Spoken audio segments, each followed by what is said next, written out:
Mengikut Trinitas asli atau mengikut Trinitas palsu?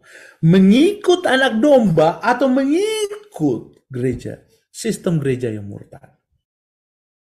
Panggilan pulang. Tinggalkan semuanya. Kembali kepada hari penyembahan yang benar. Sabat Allah. Kembali kepada metrai Allah. Kembali kepada hukum Allah. Judulnya adalah mereka mengikuti anak domba. Panggilan pulang untuk semua saat ini. Siapa yang mengikuti anak domba? Wahyu 14 ayat 4 mengatakan, mereka adalah orang yang tidak mencemarkan dirinya dengan perempuan-perempuan. Karena mereka murni sama seperti perawan. Mereka adalah orang yang mengikuti anak domba itu kemana saja ia pergi. Mereka ditembus dari antara manusia sebagai korban-korban sulung bagi Allah dan bagi anak domba itu. Wahyu 14 ayat 4. Mereka yang mengikuti anak domba. Ada panggilan saat ini pulang. Pulang. Dan yang memanggil langsung adalah anak domba itu sendiri. Pulang ke rumah. Nah, menariknya, ada berapa poin yang kita akan lihat dalam pelajaran sekolah sahabat ini. Supaya kita mengerti kenapa anak domba itu memanggil kita pulang. Karena di dalam Matius 24 ayat 19 ayat 20 ada Trinitas yang asli. Karena itu pergilah, jadikanlah semua bangsa muridku dan baptislah mereka dalam nama Bapa, Anak, dan Roh Kudus. Dan ajarlah mereka melakukan segala sesuatu yang telah kuperintahkan kepadamu. Ketahuilah, aku menyertai kamu senantiasa sampai kepada akhir zaman. Matius 28 ayat 19 ayat 20. Ini bicara tentang apa? Trinitas yang Alkitab nyatakan sebagai Trinitas asli. Yang menyatakan bahwa ini adalah Trinitas kealahan. Yaitu Bapa, Anak, dan Roh Kudus. Ketiganya bekerja sama untuk keselamatan manusia. Ketiganya bekerja sama dalam satu tujuan untuk menjangkau manusia dan menyelamatkan mereka. Nah, dengan demikian kita mengetahui bahwa ada Trinitas yang asli. Karena nanti di akhir pelajaran pada malam hari ini akan kita lihat ada Trinitas yang palsu. Dan apa kerjanya Trinitas yang asli ini? Seperti saya katakan tadi, Trinitas yang asli itu tujuannya satu, untuk menyelamatkan. Dan bekerja sama untuk menyelamatkan manusia. Di dalam Yeremia 23 ayat 18, sebab siapakah yang hadir dalam Dewan Musyawarah Tuhan, sehingga ia memperhatikan dan mendengar firman-Nya? Siapakah yang memperhatikan firman-Nya dan mendengarnya? Siapakah? Ada sebuah pertanyaan, siapakah yang hadir dalam Dewan Musyawarah Tuhan? Kenapa? Di dalam Yeremia 23 ayat 18 menanyakan siapa yang hadir.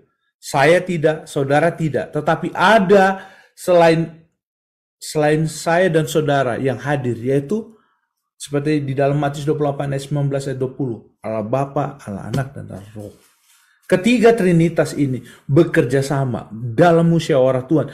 Bermusyawarah untuk untuk mencapai tujuan mereka, yaitu keselamatan manusia.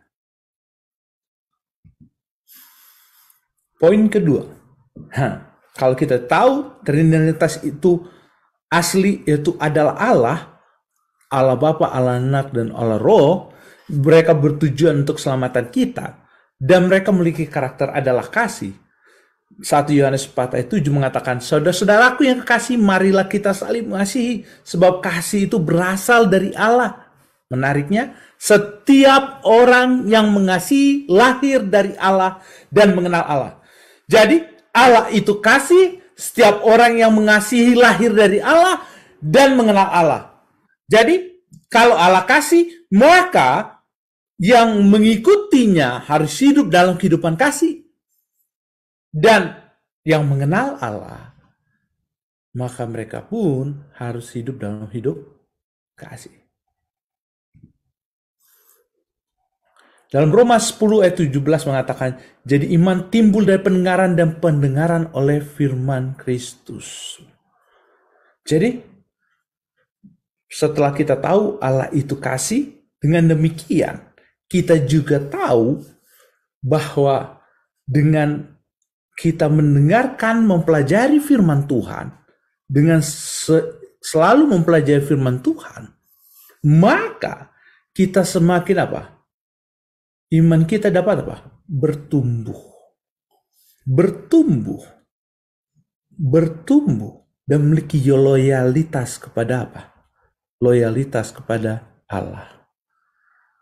Jadi pada saat Allah mengasihi kita dan kita memiliki hubungan yang baik, komunikasi yang baik dengan Allah kita, maka kita akan memiliki iman yang bertumbuh. Iman yang bertumbuh kepada Allah. Allah yang sejati. Nah, kalau begitu, siapakah poin ketiga? Ada pengikutnya, berat. Ada Allah yang asli, Trinitas yang asli. Dan kita tahu bahwa Allah kita itu adalah Allah yang kasih. Yang asli itu Allah yang kasih. Tujuannya untuk menyelamatkan kita. Dan kalau kita berkomunikasi dengan Dia dengan baik, maka iman kita bertumbuh. Nah, siapakah orang yang memiliki iman yang bertumbuh itu? Mereka adalah pengikut anak domba. Wahyu 12 ayat 7. Maka marahlah naga itu kepada perempuan itu, lalu pergi memerangi keturunannya yang lain, yang menuruti hukum-hukum Allah dan memiliki kesaksian Yesus.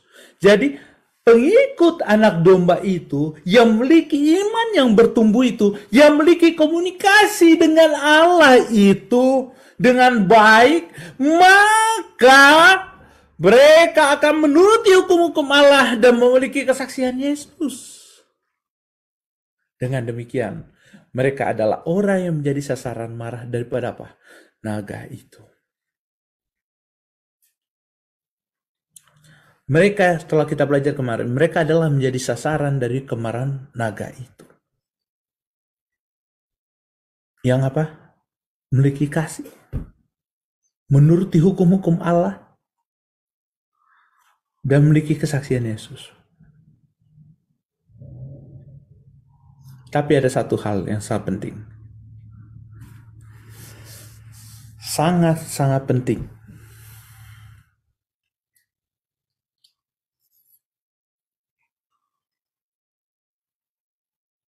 Ingatlah dan kuduskanlah hari Sabat. Sebab 6 hari lamanya Tuhan menjadikan langit dan bumi, laut dan segala isinya, dan ia berhenti pada hari ke-7. Itulah sebabnya Tuhan memberkati hari Sabat dan menguduskan. Ini adalah tanda bagi umat-umat Tuhan. Ini adalah meterai Allah bagi umat-umat Tuhan. Ingat, kenapa harus ingat dan kuduskan hari Sabat menjadi meterai bagi umat-umat Allah? Karena umat-umat Allah akan selalu mengingat siapa penciptanya, mengingat siapa penebusnya. Karena di hari Sabat itu adalah tanda tangan Allah bahwa Dia adalah pencipta dan penebus manusia dan penjamin masa depan bagi umat-umat Tuhan. Dengan demikian, pada saat mereka hidup dalam kasih, dengan masalah apapun yang dihadapi, maka ayat ini akan segera terjadi. Matius 10 ayat 22. Kamu akan dibenci semua orang oleh karena namaku. Tetapi orang yang bertahan sampai kesudahannya akan selamat. Jadi Tuhan Yesus menginginkan kepada kita bertahan. Walaupun apa yang terjadi, pelajaran sekolah Sabat yang kemarin yang pendeta Rantong bawakan, apapun yang terjadi, Kristus ingin kita bertahan. Seperti Hanaya, Mishael, dan Azaria. Di tengah-tengah dapur api, mereka bertahan oleh iman. Kata yang mereka katakan, jika Tuhan pun tidak akan menolong kami, kami tetap tidak akan menyembah. Pada saat mereka dilemparkan, Kristus ada di tengah-tengah mereka. Karena mereka adalah orang-orang yang bertahan. Kristus menginginkan kita bertahan. Ini adalah menyampaikan pelajaran pada malam hari ini. Ada dua sisi. Ada yang mengikut Tuhan. Dan siapa yang bertahan. Namun, bila bertahan, kita akan selamat. Dan siapa musuh mereka yang bertahan itu? Siapakah musuh orang yang bertahan? Mempertahankan hidup mereka. Memiliki meterai Allah. Menghidupkan kehidupan kasih yang selalu memiliki komunikasi dengan Tuhan. Siapakah musuh mereka? Musuh mereka adalah trinitas palsu. Di dalam Wahyu 12 ada binatang yang bernama naga, dragon. Di dalam Wahyu pasal 13 ada dua lagi binatang yang lain. Yang keluar dari apa? Dari laut dan keluar dari bumi. Ini adalah trinitas palsu. Trinitas palsu. Dan kita akan lihat apa yang mereka lakukan bagi orang yang apa? Yang bertahan. Dalam Wahyu 13 ayat 2, menarik. Saya sangat senang membahas Wahyu pasal 13. Wahyu pasal 13 ayat 2, ada muncul kata binatang yang kulihat itu. Binatang yang kulihat itu serupa dengan macan tutul dan kakinya seperti kaki beruang, mulutnya seperti mulut singa. Kalau kita melihat binatang yang muncul itu macan tutul, serupa dengan macan tutul, kakinya seperti beruang dan mulutnya seperti mulut singa. Menarik kenapa? Apa yang menarik? Kalau kita ingat nama binatang ini tidak sengaja Yohanes tulis, oh macan tutul, beruang dan singa. Berarti apa yang Yohanes nyatakan di dalam Wahyu 13 ayat 2a ini ada satu spesifikasi. Spesifikasi apa?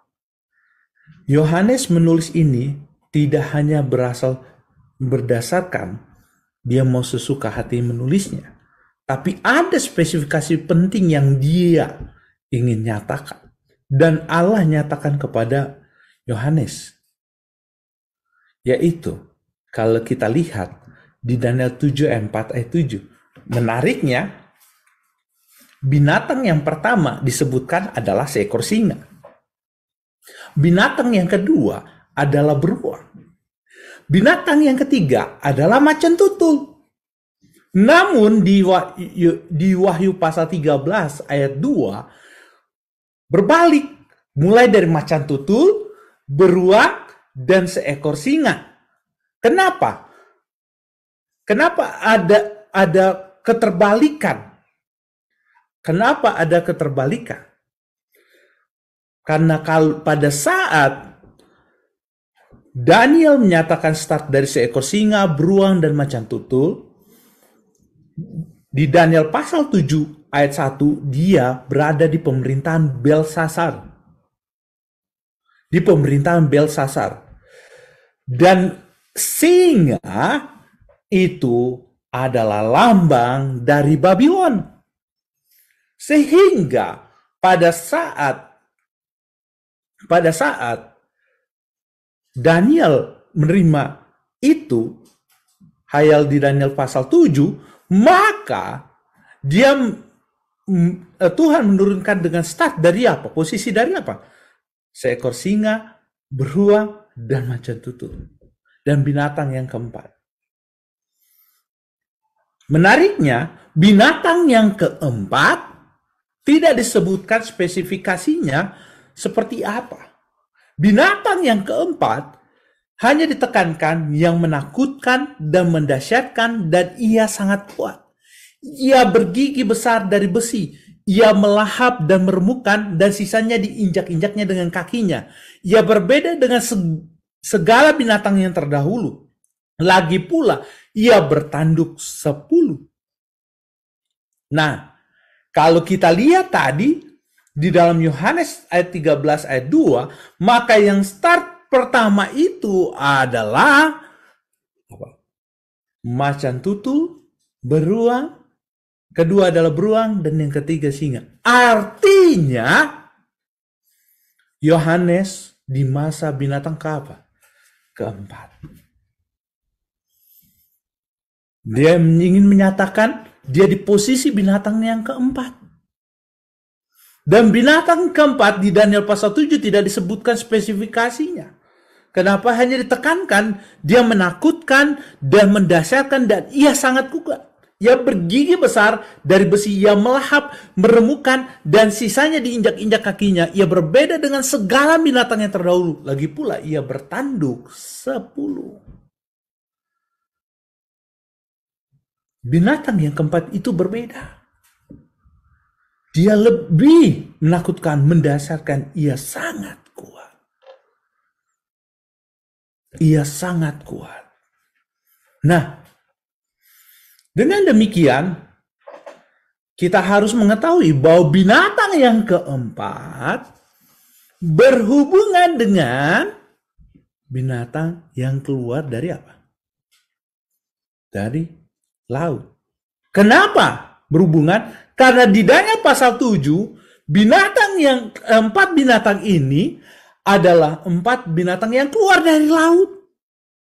Jadi secara geografis mereka sama-sama dalam satu wilayah yang begitu banyak orang, karena air ada melambangkan banyak dari penduduk yang padat.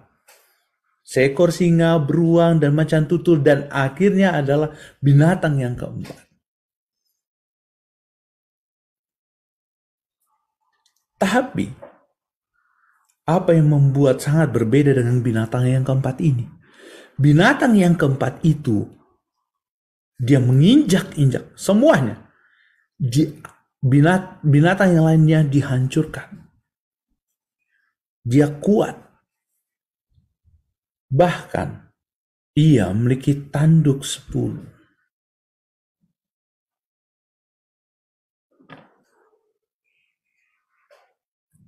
Nah, dengan demikian, kita mengetahui posisi daripada Rasul Yohanes. Dia berada di posisi binatang yang keempat. Dan Rasul Yohanes ingin menjelaskan satu hal yang penting berhubungan dengan binatang yang keempat, sehingga pada saat Wahyu 13 ditampilkan, maka binatang yang keluar dari bumi diberikan lambang start dengan apa? Macan tutul, beruang, dan seekor singa. Tapi tidak disebutkan binatang yang keempat. Dan kita ketahui bahwa dia sebenarnya posisinya sudah di binatang keempat. Yang ketiga binatang itu sudahlah lewat. Nah, kalau begitu, kita sudah mengerti bahwa itu adalah sistem terbalik. Menekankan sudah lewat. 3 kekuasaan telah berakhir. Dan saat ini yang sedang berkuasa adalah binatang yang keempat. Dan nanti binatang yang keempat akan berkorelasi dengan apa? Apa yang berkorelasi dengan apa? Dengan naga.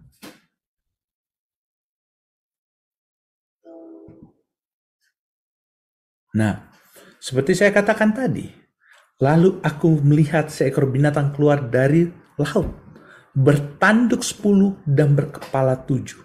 Di atas tanduknya terdapat 10 mahkota dan pada kepalanya tertulis nama-nama hujat. Menariknya, seperti saya katakan, sama dengan di Daniel pasal 7. Di Wahyu pasal 13, binatang itu dispesifikasi bertanduk 10 dan berkepala 7.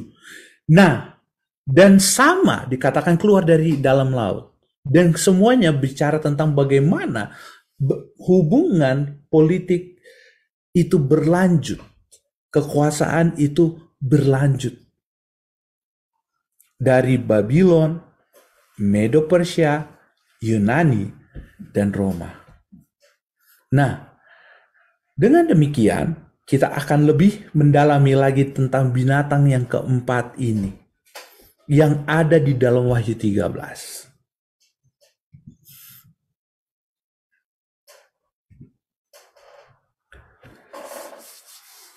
Siapakah yang memberi kuasa kepada binatang itu? Dan naga itu memberikan kepadanya kekuatan dan tahtanya dan kekuasaan yang besar.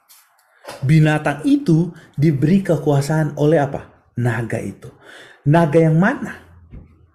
Naga yang di dalam Wahyu 12 ayat 9. Naga besar itu si ular tua yang disebut iblis atau setan yang menyesatkan seluruh dunia dilemparkan ke bawah. Ia dilemparkan ke bumi bersama dengan malaikat-malaikatnya. Dari binatang keempat itu diberi kuasa oleh naga itu. Nah, menurut sekolah sahabat kita, meskipun terutama mewakili iblis, naga dalam arti sekunder mewakili kekaisaran Romawi. Kekuasaan yang menggantikan kekaisaran Romawi yang menerima dari naga, kekuasaannya dari tahtanya, dan otoritas yang besar. Jelas adalah Roma kepausan. The SDA Bible Commentary jilid 7 halaman 817. Sejarawan A.C. Flick menjelaskan bahwa dari runtuhnya politik Roma muncul kekaisaran moral yang agung dalam bentuk raksasa, gereja Roma. Jadi kita sudah tahu bahwa dari kekaisaran Roma kafir berlanjut kekuasaan itu kepada apa? Kekaisaran Roma gereja. Nah, siapa pengikut binatang itu? Tadi kita lihat Trinitas itu. Dan sekarang kita lihat siapa pengikut binatang itu. Maka tampaklah kepadaku satu dari kepalanya seperti kena luka yang membahayakan hidupnya. Tetapi luka yang membahayakan hidupnya itu sembuh. Seluruh dunia heran lalu mengikut binatang itu. Seluruh dunia heran lalu mengikut binatang itu. Seluruh dunia. Ada kecuali yang adalah pengikut anak domba itu. Yang setia. Yang diburu oleh naga itu. Dan diburu oleh binatang itu. Yang diincar oleh trinitas palsu itu. Nah, sekarang kita harus tahu siapa binatang itu. Seperti tadi dikatakan sudah jelas sebenarnya itu adalah gereja kekaisaran Roma rohani. Maksudnya Roma gereja. Dan sekarang kita akan lihat ada dua bukti sejarah. Seperti kena luka yang membahayakan hidupnya. Luka yang membahayakan hidupnya itu sembuh. Lihat, seperti kena luka yang membahayakan hidupnya. Tetapi luka yang membahayakan hidupnya itu sembuh. Dalam sejarah, kena luka yang membahayakan hidupnya. Dalam sejarah dicatat bahwa kekuasaan kepausan diakhiri oleh Napoleon. Dengan cara apa? Dengan persetujuan Lunéville tahun 1801. Banyak tanah-tanah gereja diambil alih oleh pemerintah. Dan tahun 1808 negara gereja akhirnya diambil alih Prancis dengan apa? Ditangkapnya Paus Pius.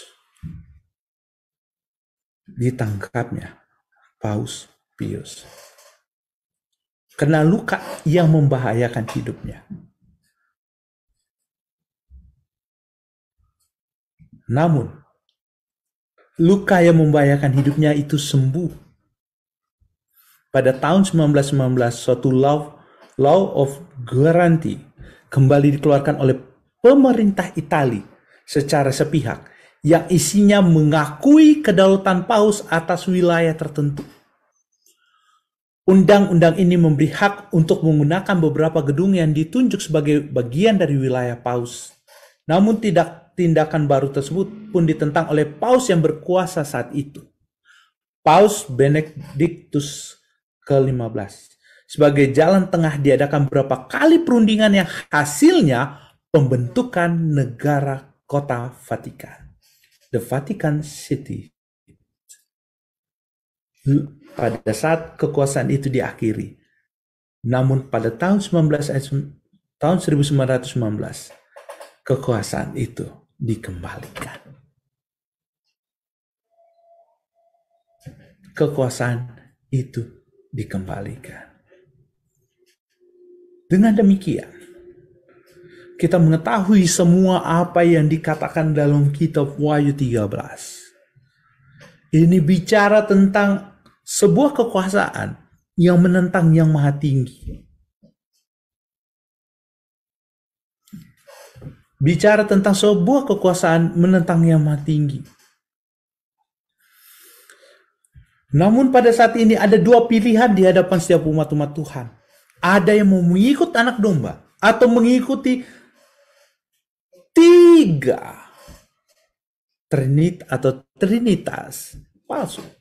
Mengikut trinitas asli atau mengikut trinitas palsu. Mengikut anak domba atau mengikut gereja, sistem gereja yang murtad.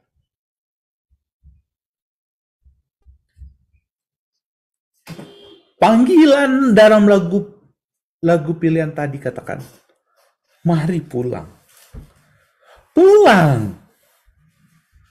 Hai umatku yang masih di dalam Babel. Pulang. Panggilan pulang. Tinggalkan semuanya. Kembali kepada hari penyembahan yang benar. Sabat Allah.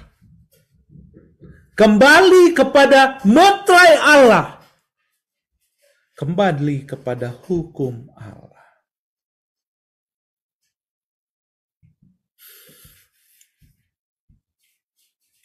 Karena itu, pertanyaan terakhir bagi saya dan saudara. Apakah setelah kita tahu semua sejarah itu sesuai dengan Wahyu 13, ada kekuasaan dan ada kuasa Allah dan ada kuasa yang lain yang saat ini bersaing. Maka panggilan untuk pulang itu, kembali pulang ke rumah, dapat menjadi bagian kita semua. Apakah kita mau memiliki meterai Allah, hidup sesuai dengan kasih Allah, menjadi pengikut Allah, atau jadi penentang Allah? Kita akan lanjutkan pelajaran ini besok karena ini berhubungan sekali. Kedua-duanya sangat penting pada saat ini. Karena meterai Allah dan tandingan meterai Allah semakin akan dijelaskan dalam pelajaran berikutnya. Dan apa yang membuat kita harus berpisah dari Babel yang palsu, Babel yang jahat itu.